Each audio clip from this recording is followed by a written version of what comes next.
বন্ধ হতে যাচ্ছে তুর্কমেনিস্তানের বিখ্যাত পর্যটন কেন্দ্র গেটওয়ে টু হেল বা দোজখের দরজা। স্থানীয় বাসিন্দাদের স্বাস্থ্যের কথা চিন্তা করে দেশটির সরকার এই সিদ্ধান্ত নিয়েছে। সেখানে আপনারা জানেন যে মরুর বুকে গর্তের আগুন নেভানোর সিদ্ধান্ত নিয়েছে সেই দেশের সরকার। কারাকুম মরুভূমির বিখ্যাত এই গর্ত সৃষ্টির রহস্য আজও অনেকের কাছেই অজানা এবং রয়েছে বহু রকমের গুজব।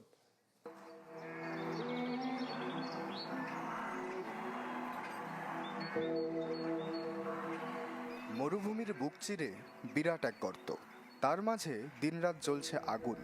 এটি তুর্কমেনিস্তানের পর্যটকদের অন্যতম আকর্ষণ, গেটওয়ে টু হেল অর্থাৎ নরকের দরজা।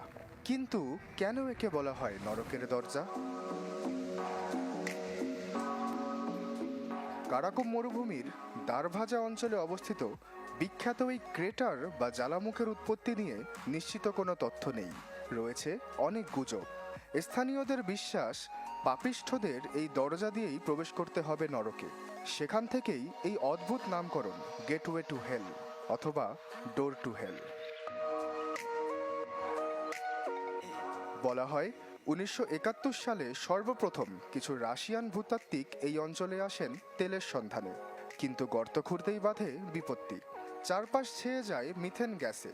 গ্যাস দ্রুত শেষ করতে আগুন ধরিয়ে দেয়া হয় গর্তে, তবে তাতে লাভ হয়নি।